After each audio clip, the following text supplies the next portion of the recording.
시청자 여러분 안녕하십니까. 돈과 세상이 보이는 시간 아침 경제 골든타임 박현진입니다. 안녕하십니까. 강신입니다. 오늘도 다양한 소식들 준비했습니다.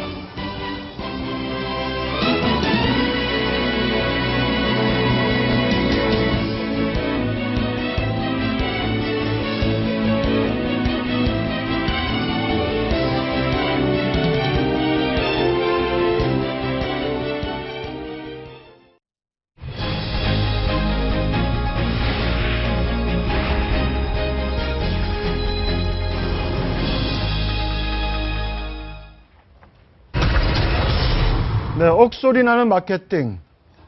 말이 불황이지 억대를 넘는 럭셔리 상품들이 상품 진열대를 휩쓸고 있습니다. 과연 불황인지 헷갈리게 할 정도로 굉장히 럭셔리 상품들이 계속 나오고 있는데요. 네. 어떻습니까? 어떤 상품들인지 일단 한번 저희가 볼까요?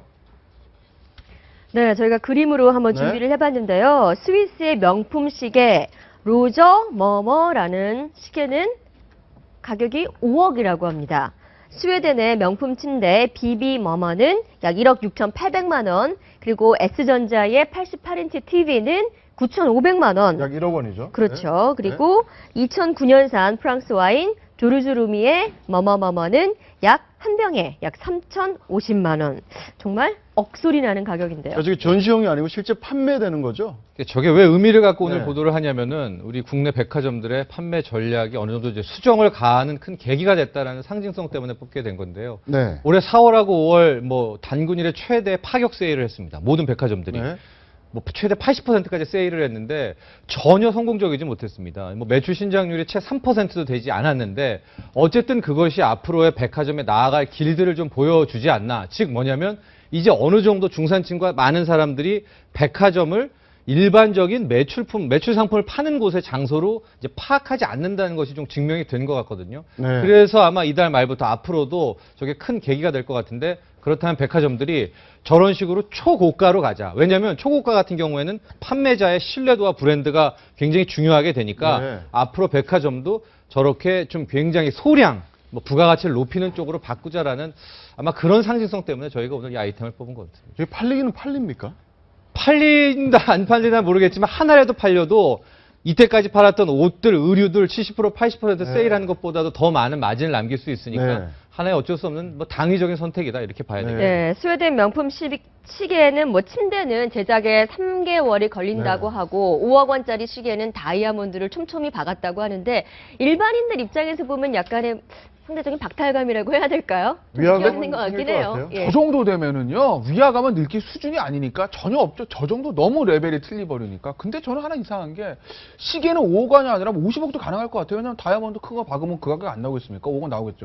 근데 침대는 뭘 만들었길래 저 1억 9천이나 하는지, 저 침대에서 자면 뭐가 좋다는 건지 참 의문인데, 어차피 뭐 소비, 경제가 양극화되는데 소비도 양극화되는 거겠죠. 네, 어차피 저거를 써서 여유 있는 분들은 뭐 5억 원짜리 시계랑 1억 9천만 원짜리 뭐 시계 사면 되는 거고, 그렇지 않은 사람들은 좀 이렇게 저렴한 본인의 어떤 수준에 맞는 경제 소비를 하면 되는 것이기 때문에 우리가 뭐 그렇게 저거를 그렇게 크게 뭐 나쁘게 볼 만한 건 아닌 것 같아요. 네, 어차피 네. 뭐 계층이 다 소비 계층이 틀리기 때문에 생산 판매 전략도 틀린 거 아니겠습니까? 네, 시내 한 호텔에서는 한 끼 식사가 50만 원인 네. 식사를 70인분을 예약을 받았는데 완판이 됐다고 합니다.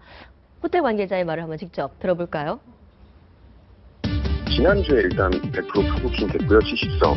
호텔 VIP들 포함해서 다양한 미식가 분들이 많이 대부분 오시는 것 같고.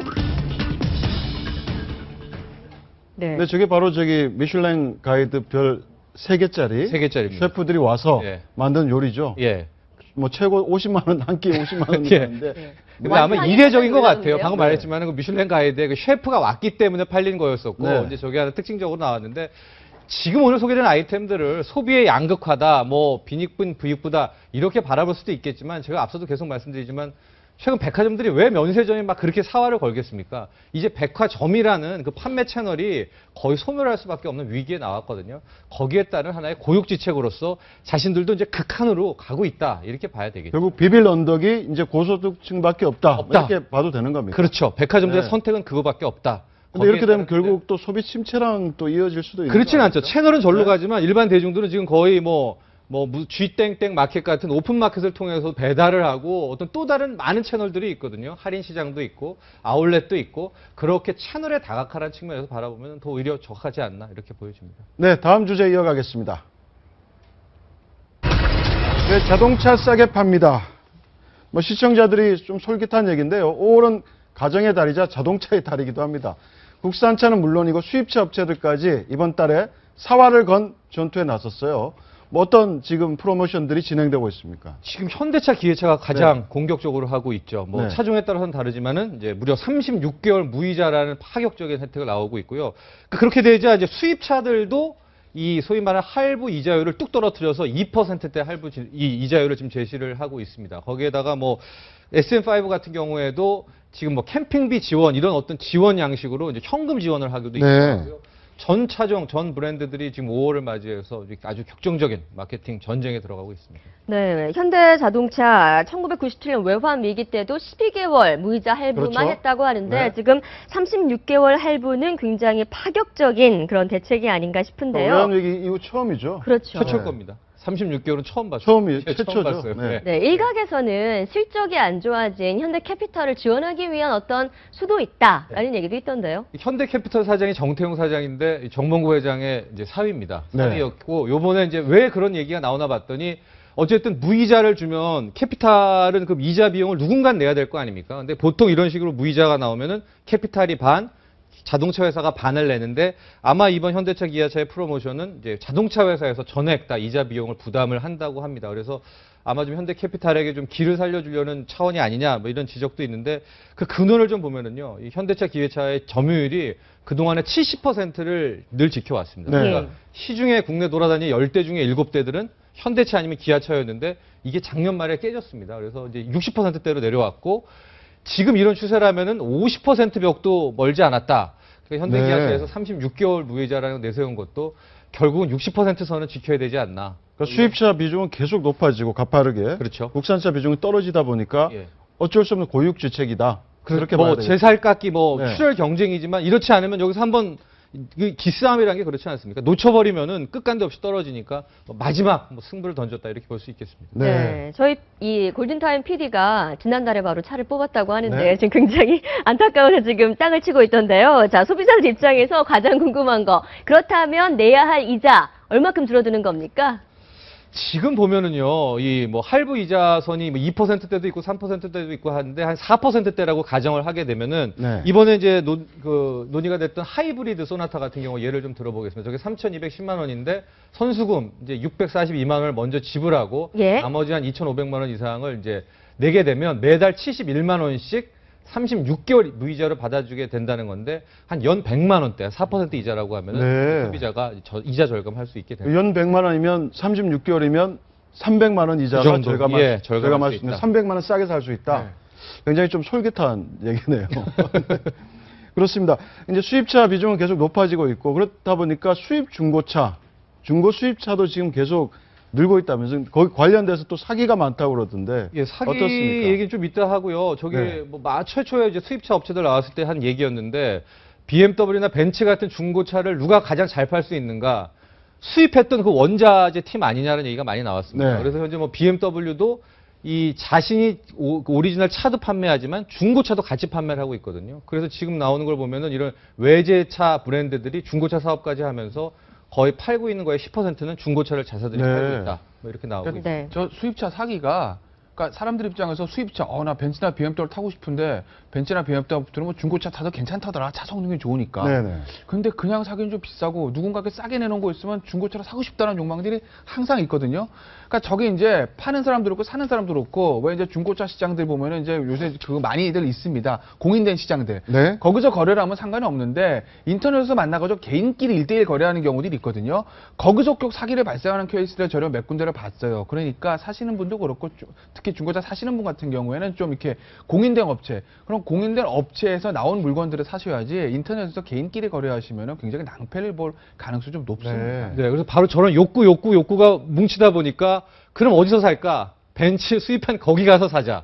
이렇게 네. 돼버리는 거예요. 네. BMW 수입한 거기 가서 중고차를 사면 가장 믿을 수가 있겠지. 그래서 지금 모든 외제차 중고 이 채널이 원래 수입했던 이제 수입 업체로 이제 돌아가고 있는 현실이 됐습니다. 그래서 중고차 시장은 이제 그쪽들이 많이 장악하고 있어요. 네, 중고차 지금 사기가 워낙 횡행하다 보니까 네. 그렇지 않아도 오늘 오후 정부와 새누리당이 중고차 거래 투명화를 위한 당정 협의회를 개최한다고 합니다. 어떤 대책이 나올지 한번 지켜보겠습니다. 다음은 생활 속 경제 이야기, 숨어있는 경제 이것만 시간입니다. 휴대전화를 개통하게 되면 몇 달 후에 사은품이나 추가 보조금 명목으로 가입자의 현금을 제공하겠다라는 제안 많이 받아보셨죠? 이런 걸 바로 페이백이라고 하는데요. 오늘은 자칫 잘못하다가 이 사기 피해를 당할 수 있는 페이백에 대해서 알려드리겠습니다. 네, 유용하고 재밌는 경제 이야기, 숨어있는 경제, 이것만 시간입니다. 최신 휴대전화를 사면 페이백 라면 40개를 드립니다. 무슨 말이냐고요? 휴대전화를 새로 사면 석 달 뒤에 불법 보조금 40만 원을 주겠다는 뜻입니다. 페이백은 휴대전화 단말기를 구입할 때 추가 지원금 명목으로 현금을 지급하는 행위를, 페이백 라면은 이때 제공하는 현금을 각각 의미하는데요. 단통법 시행 이후 페이백을 주고받는 게 불법이 되자 현금 대신 라면이나 휴지 등 암호를 쓰는 겁니다. 그런데 최근 이런 암호를 이용한 페이백 사기가 극성인데요. 휴대전화를 새로 개통하면 사은품으로 페이백 라면 40개를 준다는 식으로 광고를 해서 사실상 현금을 줄 것처럼 얘기해놓고 막상 소비자가 이 말을 믿고 계약을 하면 석 달 뒤 현금 대신 이렇게 실제 라면 40개를 보내는 식입니다. 하지만 페이백으로 현금을 받는 것 자체가 불법인데다 이런 계약은 판매자와 소비자가 구두로 하는지라 사기 증거를 확보하기도 어려워서 피해 보상이 어렵다고 하니까요. 괜한 욕심 부리다가 사기 피해자가 되지 않도록 각별한 주의가 필요하겠습니다. 그럼 숨어있는 경제 이것만, 다음 시간에는 더 재밌는 정보 가지고 돌아오겠습니다. 네, 불청객된 여야 대표. 여야 대표가 어제 5.18 민주화운동 전야제 참석을 위해 광주를 찾았다가 일부 시민들의 항의를 받는 일이 발생했습니다. 그야말로 혼란의 거리였다고 해야 할까요? 김무성 대표의 경우 물세례까지 받으면서 30분 만에 자리를 떠나야 했는데 왜 이렇게 광주 민심, 여당 대표에게 싸늘했던 걸까요? 저는 광주 민심이라고 볼 수는 없다고 봅니다. 네. 왜냐하면 뭐 세월의 유고적 대책위도 있었고, 그 다음에 뭐 지지난주에 광화문에 격렬한 시위도 있었고 했기 때문에 뭐 김무성 대표한테 물병이 날아가는 문제를 광주 시민의 보편적 생각이라고 보기에는 좀 무리가 있다. 네. 하는 것이고, 어쨌든 5.18 전야제를 정치적으로 좀 악용하려는 세력들이 분명히 있었다라고 보는 것이고, 적나라하게 좀 말씀을 드리면 광주 시민들의 보편적 생각을 왜곡하는 것이다. 네. 그렇지 않습니까? 왜냐하면 손님이 오면 잘 대접을 하는 것이 광주 호남의 민심인 것이고, 5.18이 지금 뭐 80년대 광주의 비극이 지난 지가 3, 40년이 지난 상태에서 집권당 대표가 왔는데 저 문제를 폭력적 방식으로 쫓아낸다는 것이 어떻게 광주 민심이라고 볼 수 있습니까? 네. 그렇기 때문에 광주 민심이 이 김무성 대표에게 저렇게 했다라고 보는 것은 과잉 해석이고, 네. 일부 정치적인 어떤 격렬한 어떤 단체에서 일부 시민 정치적 단체. 의도를 가지고 저렇게 했다라고 볼 수밖에 없다 이렇게 봅니다. 네, 네. 예, 박상수 소장께서 정말 잘 해석을 하셨는데요. 정말 그 5.18은 우리나라 민주주의의 큰 정말 그 기념비적인 그런 네네. 사건이고, 어제 그 참석하러 전야제 또 오늘 그 본행사 이렇게 여당 대표 갔는데 정말 일부 이제 그 뭐 광주 지역 시민인지 또 시민인지 모르겠지만 저런 그 행사는 결국 전체 그 광주 시민들의 뜻을 왜곡하고 훼손시키는 거죠. 그래서 정부 여당이 이제 가고 또 야당 대표가 가서 광주 시민뿐만 아니라 전체 광주 시민의 뜻을 온 국민이 느끼게 할 수 있을 때 이게 정말 그 폭발적으로 또 야당 쪽으로는 집권도 할 수 있는 이런 그 에너지가 생기는데 저런 거는 그 에너지를 그 손상시키는 거거든요. 여든 야든 간에. 그러지 마시고 김무성 대표는요. 저 민주화 인사입니다. 그 민취업도 구성하고 DJ와 YS를 도와가지고 우리나라 그 민주화를 이루게 하는데 큰 역할을 한 분이거든요. 민취업 초대 그렇죠. 멤버죠? 그렇습니다. 네. 그런 점을 생각하면 우리 광주 시민들이 김무성 대표는 잘 대접을 해도 괜찮습니다. 네. 네, 5.18 전야제에 여당 대표가 참석한 것 사실 굉장히 이례적인 일이고 또 처음 있는 일이라고 하는데 김무성 대표 이 전라도와 광주, 호남에 대한 구애는 이제까지 굉장히 많았습니다. 한번 관련 발언들 좀 들어보시죠. 박근혜 대통령께 말씀드립니다. 전라도 사람은 총리를 시켜주기를 부탁드립니다. 호남인들께서 섭섭하고 소홀하게 대하는 것처럼 느끼게 한 적이 있었음을 솔직하게 인정하고 당 차원에서 적극 지원하도록 하겠습니다. 여기 우리 새누리당이 전라북도민의 염원을 정부와 국회에 잘 전달해서 성취하는 희망 부모의 역할을 충실히 수행한다면 내년 총선과 또 내후년 대선에서 큰 성과가 있을 것으로 기대를 합니다. 저렇게 구애를 했는데 어제 좀 약간의 퇴짜를 당한 격입니다. 거기에 대해서 이제 뭐 새누리당 대변인도 네. 브리핑을 했는데요. 어떤 이유인지 한번 보시죠. 주로 어떻게 얘기를 했냐면 김무성 대표는 매우 안타깝다는 심정을 토로했고 혹시 다치는 사람이 있어서는 안 되겠다.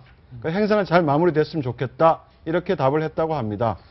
어떻습니까? 지금 이런 김무성 여당 대표의 광주, 호남, 행보 이게 지금 어떻게 좀 포용하려는 그런 성격으로 봐야 되는 건가요? 아니 그러니까 뭐 이 정치적 유불리를 떠나서 집권당 대표 책임있는 정치인이라면 뭐 호남 민심을 다독이기 위해서 노력해야 되는 것이죠. 뭐 물병 한번 날라왔다 해서 그걸 멈출 수 있는 일은 아니고 또 개인적으로 제가 자세히는 모르지만 김무성 대표가 호남과 아주 뿌리 깊은 그 인연이 있는 것이 아마 선대 전남 방지인가 그거를 아마 광주에서 사업을 좀 크게 했던 뭐 그런 인연들도 있기 때문에 그다음에 아까 정국인 교수님 말씀하셨듯이 소위 민주화, 김무성 대표는 민주화 세대의 대표적인 사람 아닙니까? 민주협을 만들고 했기 때문에 뭐 저런 정도의 일부 정치단체의 과격한 행동 때문에 김무성 대표의 통합 행보에 영향을 미칠 거라고 저는 좀 보지는 않습니다. 네. 보지는 않는 것이고 일관되게 어떤 그 진정성을 보여주면 광주나 전남 어떤 호남 분들의 마음이 열리겠죠. 네. 네. 김무성 대표보다 아마 가장 뼈 아팠던 사람은 문재인 대표가 아니었을까라는 생각인데요.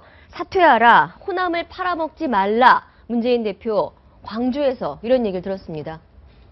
그러니까 문재인 대표 사실 뭐 광주 내려가고 싶었겠어요. 지난번에 광주 내려갔다 그 난리가 났는데. 근데 다만 어제 이제 문재인 대표한테 했던 그런 이제 광주 시민들. 근데 그 김무성 대표한테 그 물병을 던졌던 그 시민들은 사실 일반 시민들이 아니고 그 5.18 대책 관련된 시민단체 회원들이라고 알려져 있거든요. 그래서 뭐 시행령 폐기 문제 가지고 그렇게 항의를 했던 건데 문재인 대표한테 저렇게 항의했던 사람 분들은 아마 일반 시민단체 같이 아니고 일반 시민들 중에 일부였던 것 같아요. 네. 얘기를 하면서 이제 광주 민심들을 왜곡하지 말라 이런 강한 항의들이 있었는데 문재인 대표 입장에서는 언젠가는 한 번은 겪어야 될 일들인 것이죠.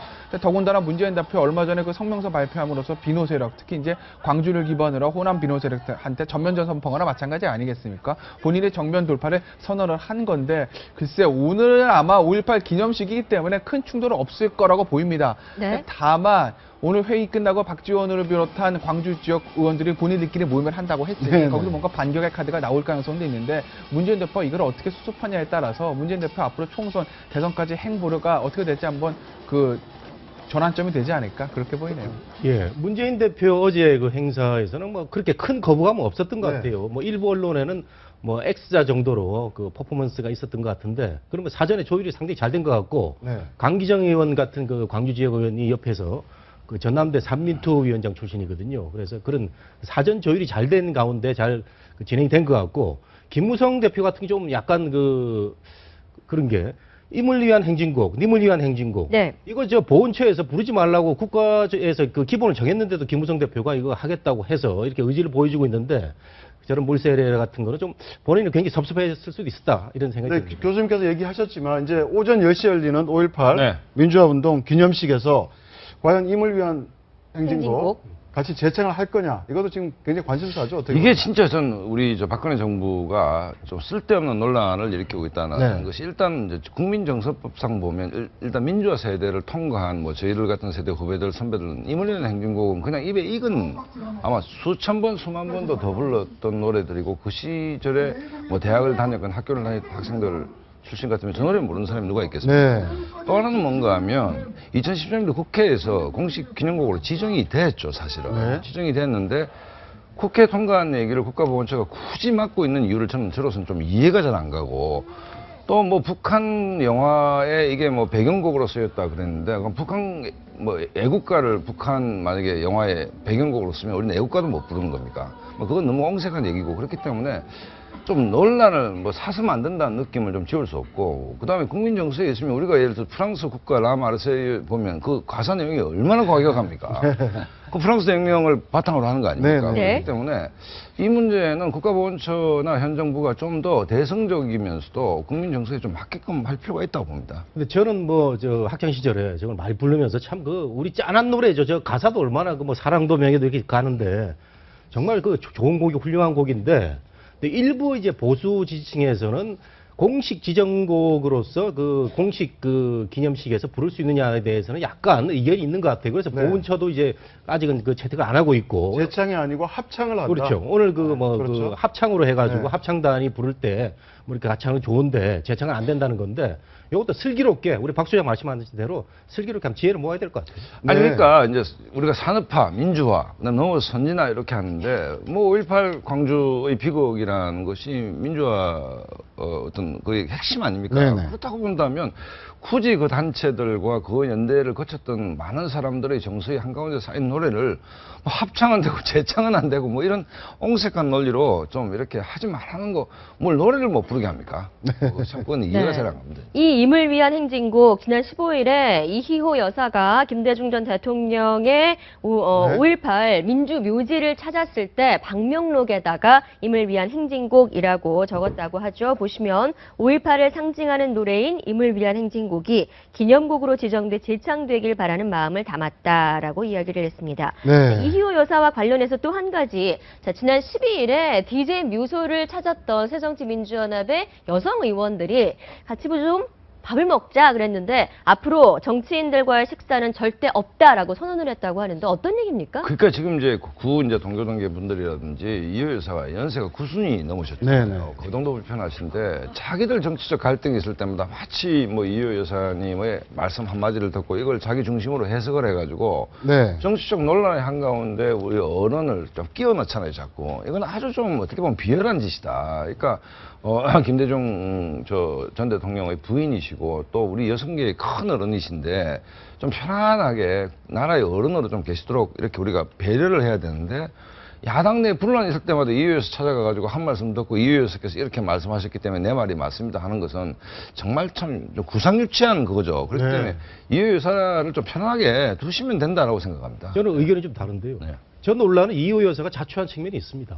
뭐 연세가 높으셔서 저희가 뭐 감히 비판을 하기도 그렇지만 그 정치인들이 찾아올 때마다 뭐 맞이해서 찬양하는 건 좋은데 아주 민감한 현안에 대해서 항상 그 말씀하신 게 외부로 노출이 됐단 말이죠. 네네. 그런 걸 보면은 이호 여사 그 주변에 그 우리 그 세금 내서 지원하는 비서관들이 붙어 있어요. 이런 분들이 더 단속을 잘해가지고 이호 여사가 어떤 정치적 해석을 하지 않을 그 분위기를 만들어야 되는데 모르겠습니다. 그 이호 여사 본인이 그런 정치적 해석을 담긴 메시지를 많이 하다 보니까 뭐 천정배 의원 찾아갔을 때도 그렇고 뭐 누구 갔을 때도 그렇고 항상 메시지를 내는데 말씀 정치. 이제 그러다 보니까 이제 DJ를 가지고 계속 그 야권 진영에서 논란이 되니까 이제는 네. 밥 안 먹겠다 이렇게 말씀을 하시는데 저는 이호 여사님 앞으로는 정말 그 정치적 해석은 안 하시고 정말 그 단아하게 계시면 좋겠다. 그러니까 지금 이호 여사 말씀 나왔으니까 한 말씀 더 드리면 원로와 어른이 공동체에 기여하는 바가 굉장히 큽니다. 예를 들어 조만간에 방북을 하지 않습니까? 방북을 목도리 뭐 들고 방북을 하시는 걸로 알고 있는데 아마 이호 여사 가면 김정은을 만나게 될 겁니다. 처음으로 김정은이 우리가 노출이 되는데 남북관계 꽁꽁 얼어 있을 때 이호 여사 같은 분이 계셔서 방북을 해서 뭔가 또 물꼬를 새로 튼다면 정말 언론으로서 순기능을 하는데 국내 정치에 뭐 물론 정국인 교수님 말씀도 틀림없는 맞는 말씀이기 때문에 너무 국내 정치에 예민한데 이호 여사가 동원돼서 예. 활용되는 일은 좀 없었으면 좋겠다 이런 생각이 듭니다. 네, 알겠습니다. 또 다른 얘기 한번 해보죠. 김무성 새누리당 대표 이제 23일에는 봉하마을을 방문하지 않습니까? 그 노무현 전 대통령 추도식에 참석할 예정인데 네. 여당 대표는 처음이라고 하죠. 네, 이런 그렇죠. 광폭 행보 어떻게 봐야 될까요? 이게 지금. 김무성 대표 이제 통합의 행보는 광폭 행보인데 이게 굉장히 저는 개인적으로 성공 가능성이 크다는 것이죠. 왜냐하면 사실 김무성 대표가 이제까지 있었던 어떤 그 현 여권의 대표들, 뭐 이회찬 전 총재라든지 이명박 전 대통령이라든지 박근혜 대통령과는 결이 좀 다른 부분들이 있거든요. 네. 근데 앞서 세 분들은 사실 어떻게 보면 산업화의 상징과 같은 분들입니다. 더군다나 박근혜 전 대통령은 어떤 유신의 문제도 있던 것이고, 네네. 근데 김무성 대표 같은 경우는 물론 뭐 부잣집 아들이고 뭐 그런 재력이 있고 뭐 이런 건 있지만 그 아까 정국인 교수님 말씀하신 대로 민주협 초대 멤버 아니겠습니까? 어떤 의미에서 보면 노무현 대통령과도 사실 민주화운동 같이 했었다고 볼 수 있는 인연이 있는 분이거든요. 따라서 어떤 그런 민주적인 정당성을 가지고 있는 사람이기 때문에 김무성 대표가 봉하마을 찾아가서 노무현 대통령과 참배하는 모습은 굉장히 자연스러운 것이고 아까 5.18 그 행사에 참여했던 일종의 김무성 대표의 서진 정책인 건데 네. 그것도 광주 시민들 입장에서 보면 이명박 전 대통령이나 박근혜 대통령 했던 것과는 다르게 다가올 수가 있다는 네, 거죠. 네. 그래서 김무성 대표 그런 정치적 배경이 있기 때문에 그런 통합의 행보들은 저는 성공할 가능성이 굉장히 크다고 보고 또 있습니다. 하나 추가해서 말씀을 드리면 제가 보기에는 김무성이라는 사람은 평생 정치를 해온 사람입니다. 평생 정치를 하고 다른 뭐 새길로 나간 적이 없는데 그렇기 때문에 아마 타협이나 통합에 대한 DNA가 좀 있지 않느냐. 그러니까 지난번 공무원 연금 문제도 청와대와 갈등을 하는 걸 보면 기본적으로 협상, 타협, 통합이라는 것이 아마 본인의 어떤 철학화된, 내재화된 어떤 그런 부분들이 있기 때문에 뭐 저걸 꼭 무슨 차기 대권을 향한 행보라기보다는 예. 본인이 좀 체화된 어떤 철학이 좀 구현되는 거 아닌가 이런 생각이 듭니다. 네, 알겠습니다. 우리가 보통 모르는 사실이 이제 김무성 대표하고 노무현 전 대통령은 YS 밑에서 같이 정치를 한 사람들입니다. 그러니까 한 식구란 말이죠. 나중에 이제 분화가 돼서 이제 다른 진영으로 넘어섰지만 네. 그 상도동 밑에서 같이 정치를 하면서 그 서로가 서로를 그 정말 인정하는 그런 존재였단 말이죠. 그러니까 굉장히 지금 당연한 거죠. 그러니까 우리가 이제 진영 논리를 보다 보니까 이상하다 이렇게 보이는데 주모지 가는 건 당연하다. 그렇죠. 예전에 같이 예. 정치했던 사람이다. 예, YS한테 총애를 받으면서 다 이렇게 큰 인물들이 되는 네, 알겠습니다. 다음 주제 이어가겠습니다. 네, 쓸쓸한 100일 잔치, 바로 문재인 새정치민주연합 대표 얘기입니다. 오늘 취임 100일을 맞이했는데요. 사퇴하라는 일부 광주 시민들의 목소리를 들은 문 대표. 네. 지금 심정 참 씁쓸할 것 같은데 또 광주 내려가면서 특별한 보따리도 준비를 못했다고 합니다. 바로 어제 오후 1시죠. 있었던 비공개 회의에서 뭐 특별한 지금 대책을 내놓지 뭐 마련하지 못했다고 하는데 어떻습니까? 딱히 지금 뭐 특별한 대책보다는 지금 무슨 이게 뭐 우리가 수학 문제 풀듯이 답이 딱 떨어지면 간단한 문제인데 정치라는 게 사람이 하는 것이고 사람 네. 마음을 움직이는 문제인데 이제 갈등의 폭이 깊다면 좀 문재인 대표도 시간을 좀 두고 여러 어떤 그 당내 식구들의 얘기를 경청하면서 어떤 수습의 리듬을 좀 찾아야 되는 지점이기 때문에 지금 이게 정답이거든요 해서 내놓는 데에서 다른 계파에서 아니면 호남 민심이 갑자기 돌아올 건 아니지 않습니까? 그렇기 때문에 어쨌든 좀 제가 그냥 문재인 대표한테 공언을 드리고 싶은 것은 시간과 여유를 가지고 충분히 얘기를 들어라. 예를 들어서 박지원 의원도 만나고 예를 들어 김한길 뭐 자기를 비토하는 주성영 최고도 만나고 하면서 충분히 얘기를 들어주는 것이 일단 절반의 일이다. 충분히 듣고 난 뒤에 숙고의 과정을 거쳐서 너무 조급해하지 말고 네, 그렇죠. 충분히 시간을 갖고 왜냐하면 해라. 감정적 골이 깊어진 상태에서 지금 이것이 정답이라 한들 네. 그 정답에 대한 진정성 문제가 있는 것이고 네. 그걸 수용할 뭐 정치인이 몇 명이나 되겠습니까? 네. 문재인 대표 당대표 취임 50일 인터뷰에서 마늘과 쑥 이야기를 했습니다. 앞으로 50일 동안 더 먹어야 되지 않을까라는 얘기도 했었는데 그 50일이 문 대표에게는 굉장히 힘든 50일이었지 않나라는 생각이 드는데요. 그것이 지금까지 이어져서 문재인 대표의 저격수로 꼽히는 조경태 최고위원 굉장히 또 센 소리를 남겼습니다. 들어보시죠. 당대표의 그 자격도 없고 당을 수습하기 위해서는 제명해야 된다 하는 그런 당원들이 뜻이 아마 담기져있는가 아닌가 이런 생각을 합니다. 네, 당대표를 제명한다. 저런 얘기가 며칠째 계속 나오고 있는데 네. 예, 참 좀 어떻게 과도하다는 느낌도 들어요. 어떻게 보면. 과도하죠. 네. 조경태 의원은 훌륭한 분입니다. 그러니까 조경태 정말- 의원뿐만 아니고 새정치민주연합 내에서 어떻게 당대표를 저렇게 계속 이렇게 공격하는 발언들이 계속 나오는지 근데 당원들이 좀 의아한 뭐 부분이 있어요. 예, 당원들이 마음에 안 들어서 그런 얘기를 할 수 있는데 조경태 의원은 저런 과격한 얘기를 하면 안 되죠. 조경태 의원은 그 불모지에서 야당의 삼선 의원을 하는 훌륭한 분이는 분명한데 가끔 저런 그 돈키호테의 돌출 발언을 한단 말이죠. 제명이란 말이 어울리지 않잖아요. 네. 당 대표를 어떻게 제명을 하는 그 현실적인 방법도 없는 상태에서 예. 계속 저런 그 돈키호테의 돌출 발언을 날리고 있는데 저는 그 문재인 대표하고 조경태 의원이 정말 한번 화해를 했으면 좋겠다. 두 사람이 아주 체질적으로 안 맞는 것 같아요. 지역구가 붙어 있습니다. 사상 사후로 붙어 있는데 저렇게 체질적으로 안 맞아가지고 당 대표를 제명하라. 그리고 한 사람은 못 들은 척하고 있고 이번뿐만 아닙니다. 저런 그 사태가 지금 3, 4년째 계속되고 있는데 조경태 의원은 앞으로 더 큰 정치에 나가기 위해서는 조금 더 이 발언의 세련을 좀 기할 필요가 있다 이런 생각이 들어요. 이런 가운데 광주 전남 의원들 오늘 만난다면서요? 문재인 대표를 빼고 만난다는데 뭐 어떤 얘기들이 오갈 것 같습니다. 박지원 의원 또 누가 그 주승용 최고위원도 참석한다고 하는데 사실은 호남 민심을 뭐 호남의 정통한 분들 얘기 들어보면 분명히 문재인 대표에 대한 비토가 있습니다. 네. 그렇지만 또 현역 의원들에 대한 거부감도 있습니다. 동시에 있는 거죠. 그렇기 네. 때문에 뭐 박지원 의원이 호남을 완벽히 대표하는 것도 아니고 그러니까 호남 민심이 아주 복잡하게 흘러가는데 네. 결국은 뭔가 호남 민심에 경청하는 정치 세력이 나왔으면 좋겠다는 거죠. 그렇다고 본다면 그게 신당인지 뭔지 아마 오늘 18분이 모인다 하더라도 과연 호남 민심이 도대체 뭘 원하는지에서 저분들도 결정을 잘 못할 것 같아요. 사실은 그만큼 네. 호남 민심의 그 불만의 지수는 높지만 그것이 가면 그것을 대신하는 사람들이 지금 현재 호남에 있는 국회의원들인가? 그것도 또 아니거든요. 네네. 뭐 그렇게 본다면 뭐 재밌는 얘기를 하면 천정배 의원이 당선 사례를 하러 지역구를 다니니까 그 지역의 주민들이 뭔가 하면 당선되고 이렇게 다시 한번 찾아오는 사람 처음이었다.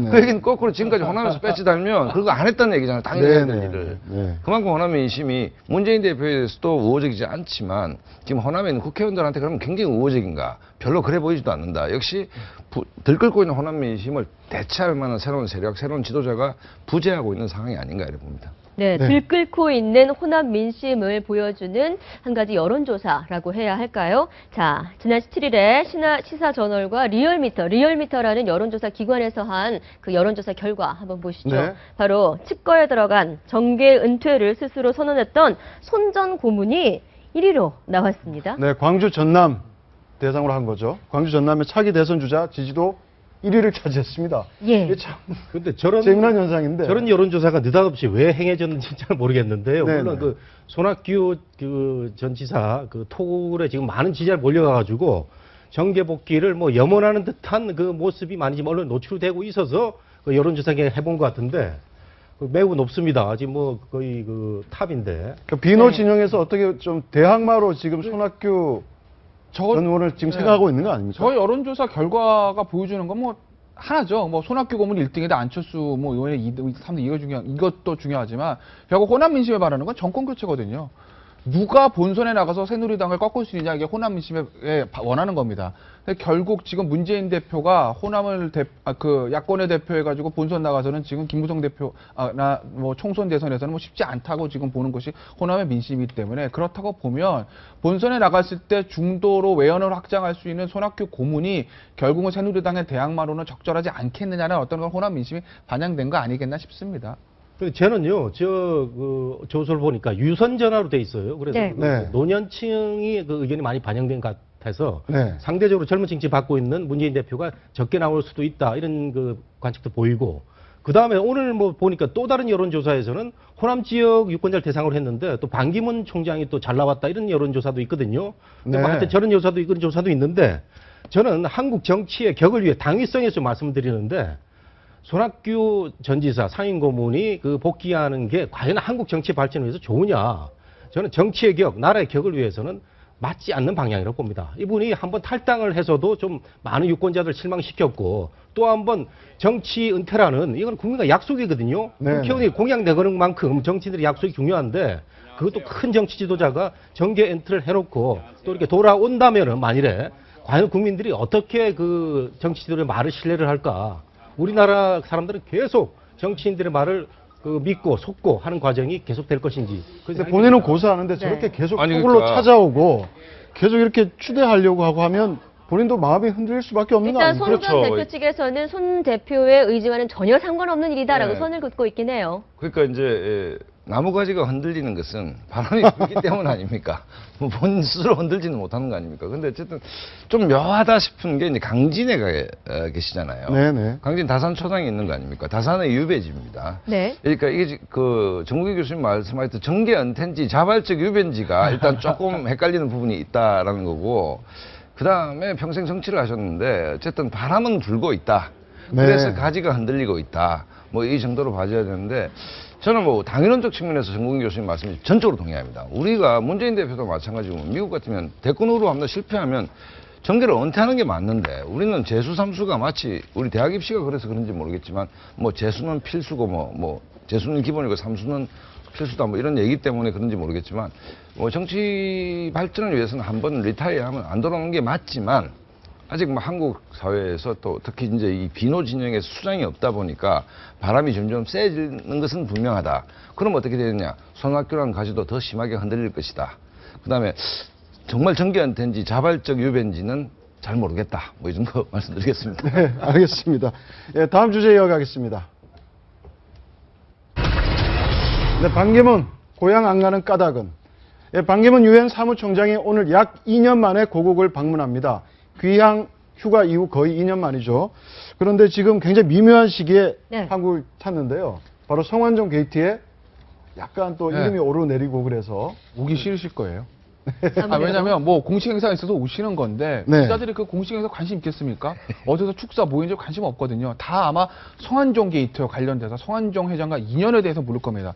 더군다나 얼마 전에 지난 주말부터 이제 보도가 됐는데 그 경남 기업의 수건 사업이죠. 랜드마크 72 베트남에 있는 거. 결국 그것 때문에 경남 기업이 재정 상황이 안 좋아진 거고 그것만 잘 매각이 되면 이제 살아날 수 있다고 하는 것인데 그거와 관련돼 가지고 지금 반기문 유엔 사무총장과 조카가 관련돼 있다. 어떤 의미에서 반기문 총장과 카타르 국왕과의 어떤 인연을 이용해 가지고 카타르 투자청에 투자를 유치하려고 했다라는 의혹들이 지금 나오고 있거든요. 예. 분명히 그런 거에 대한 기자들의 질문 공세가 이어질 텐데 글쎄 반기문 총장은 뭐라고 대답할지 아마 반기문 총장 이번 귀국길이 편안하지만은 않으실 겁니다. 네, 바로 베트남에 있는 랜드마크 72 이게 뭐 어떻게 연관이 되는 겁니까 지금? 그러니까 이게 지금 뭐 검찰 수사까지 갈지 더 큰 이야기가 될지까지는 모르겠지만 네. 어쨌든 지난 주말에 서울중앙지법이 이제 경남기업이 파산 신청을 하지 않았습니까? 네. 이제 파산 신청하는 여러 가지 중에 하나 저 베트남에 있는 저 랜드마크 72를 팔려고 했다라는 그 계획서가 같이 들어가 있는데 경남 기업이 베트남에 그렇죠. 있는 랜드마크 71을 우리가 팔려고 했다. 그렇죠. 저거 팔면 1조 쉽게 말씀드리면 1조 원 정도 우리가 들어올 수가 있으니까 이걸 네. 좀 양해해 달라라는 걸 하나의 제안서를 냈었는데 하고 이 제안서는 그 전에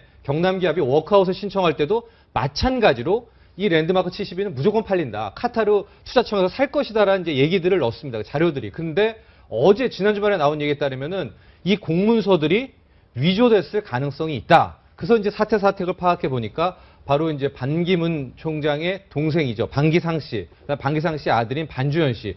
이 동생과 조카가 확인된 건 아니지만 카타르 투자청과의 어떤 딜을 위해서 활동을 했는데 거기에 모종의 조금의 어떤 사문서 의족이라든가 공문서 위조의 흔적이 좀 나온다. 이제 네. 이 얘기는 앞으로 커질 수 있는 얘기입니다. 이것들이 이제 속속 나오고 있거든요. 네.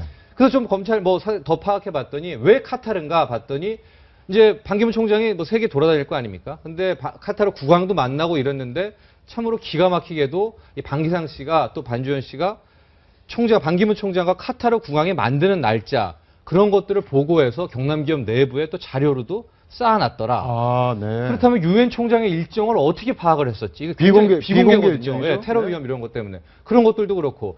두 번째 분명히 1조 원대 판다고 카타르 투자청과 얘기까지 다 됐는데 그게 허구였다면 과연 동생과 조카는 사기를 한 것인가? 경남기업에 어떻게 개입되는 것인가?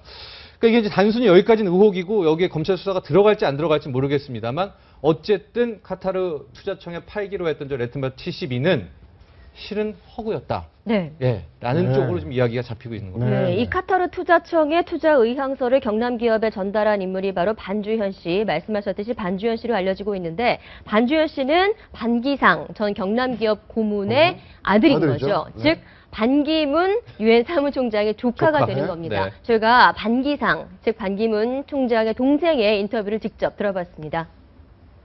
작년 말쯤 될 거예요. 잘 되도록 해달라 해서 그건 상식적으로 안 되는 얘기입니다. 상식적으로 얘기가 되는 겁니까? 국가 원수끼리 만나는데 보좌관들이 자꾸 기록도 하는데 무슨 총장님한테 좀 뭐 부탁해서 국왕한테라도 한번 이야기하길래 쓸데없는 이제 혼을 냈어요. 더 번 만났대요. 큰아버지한테 얘기 좀 해서 좀 얘기해달라고 말이지. 그래서 달달 먹고서 하도 달달 먹고 얘기했는데 그거 안 된다고 하더라. 핵심은 네. 그거죠. 네, 반기문 총장에게까지 좀 얘기를 해달라.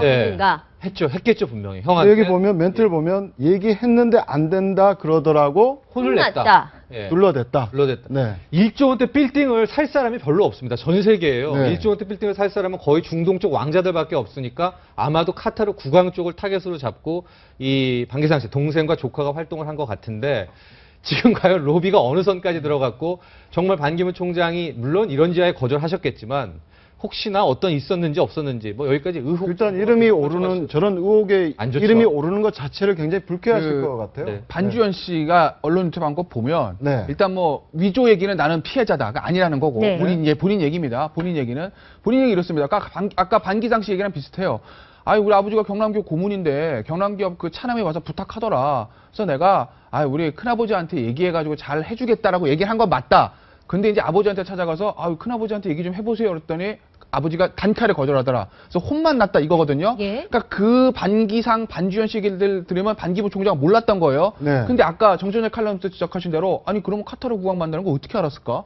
이게 전 세계적인 비밀인데 국가 원수의 어떤 그 일정이나 마찬가지가 아니겠습니까? 그거 하나 있는 것이고 또 하나는 이 반주현 씨라는 사람이 미국의 부동산 컨설팅 업체에 근무합니다. 네. 그러니까 사실 이거를 매각하게 되면 당연히 피가 떨어지겠죠. 네. 그게 잘못된 건 아니에요.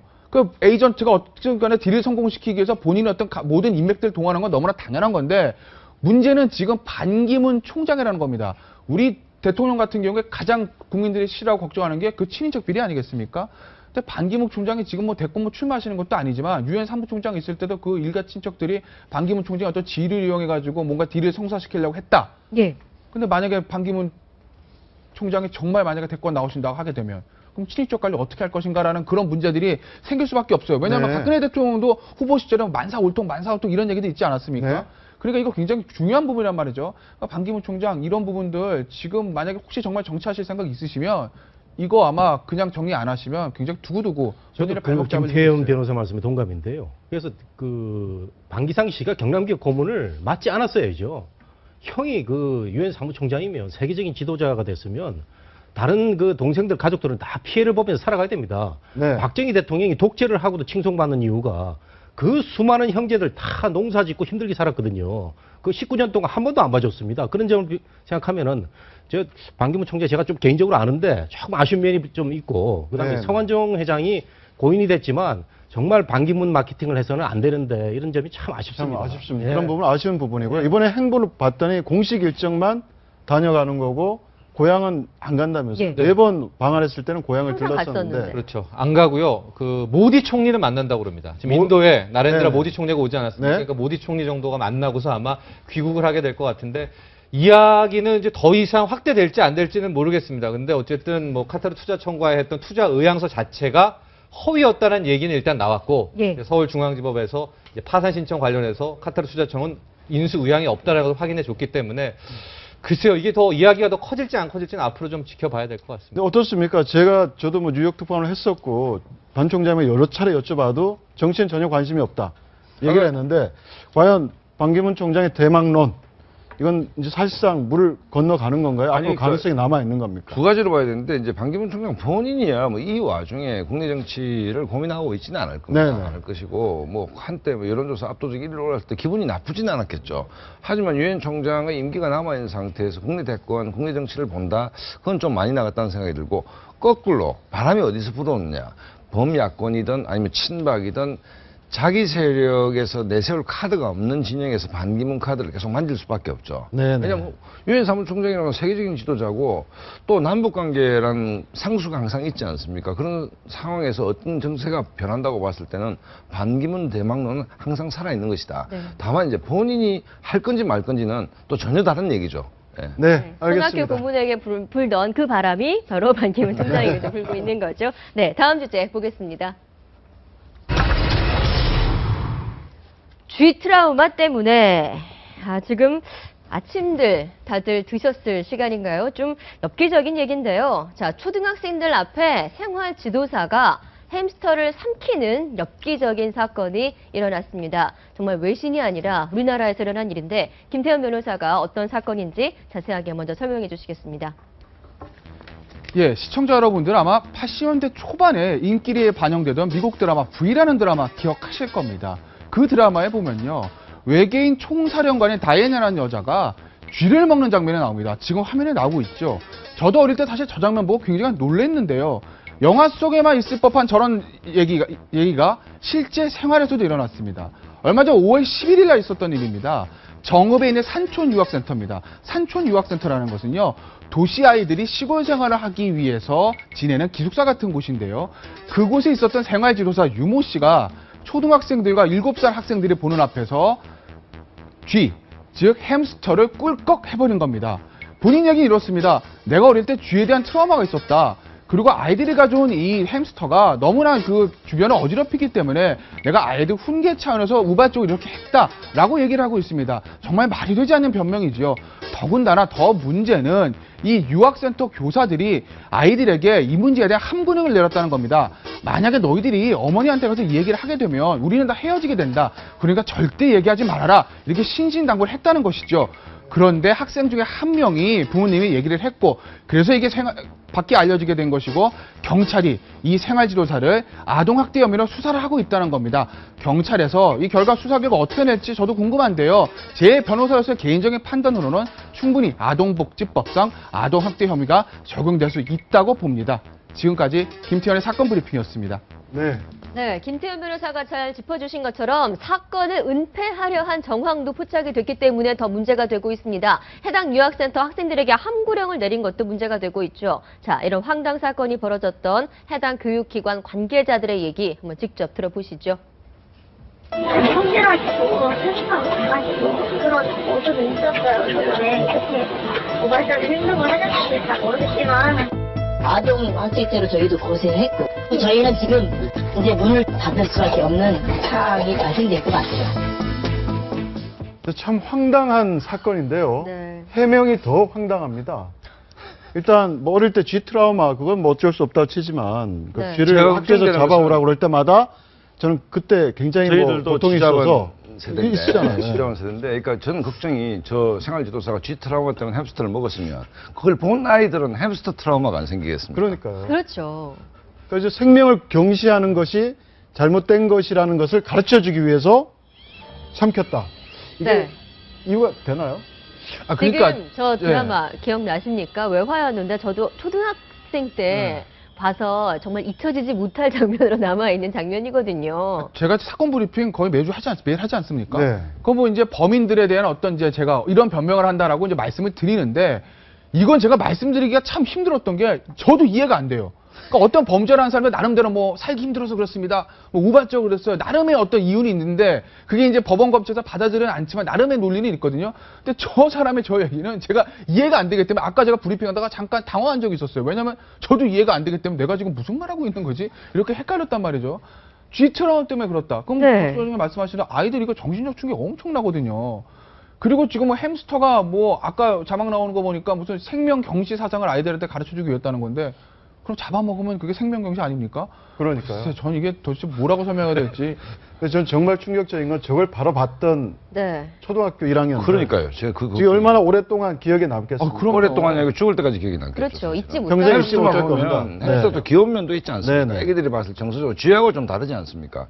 근데 애기들이 저걸 보고 선생님이 저걸 꿀꿀 삼키는 걸 보면 오. 아이고 정말 저 명백한 아동학대 아닙니까? 그럼요. 명백한? 명백한. 왜냐면 아동학대가 우리가 뭐 육체적으로 때리고 이런 것만 생각하시는데 이 아동복지법의 아동학대 유형에 보면 정신적인 충격을 주는 행위도 있습니다.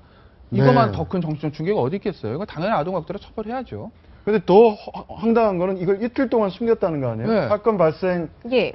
난 이틀 뒤에 알려졌다는 건데 결국 이걸 은폐하려고 했다는 얘기인데 특히 이제 교육의 현장에서 저런 일이 일어나니까 네. 더 충격적이고 정말 그 일반 그 어떤 뭐 거리라든가 이런 데서 일어나도 충격적인데 그렇죠. 그 교육의 현장 참 별 교사들도 다 있습니다.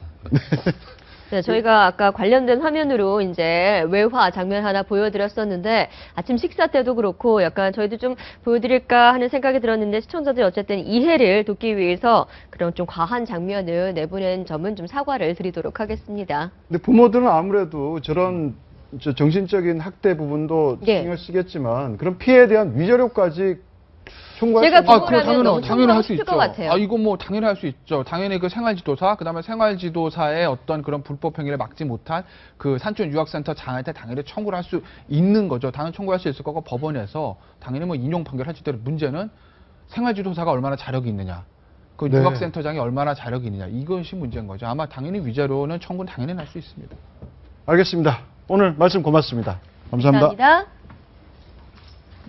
네, 지금까지 아침경제 골든타임이었습니다. 시청해주신 여러분 고맙습니다.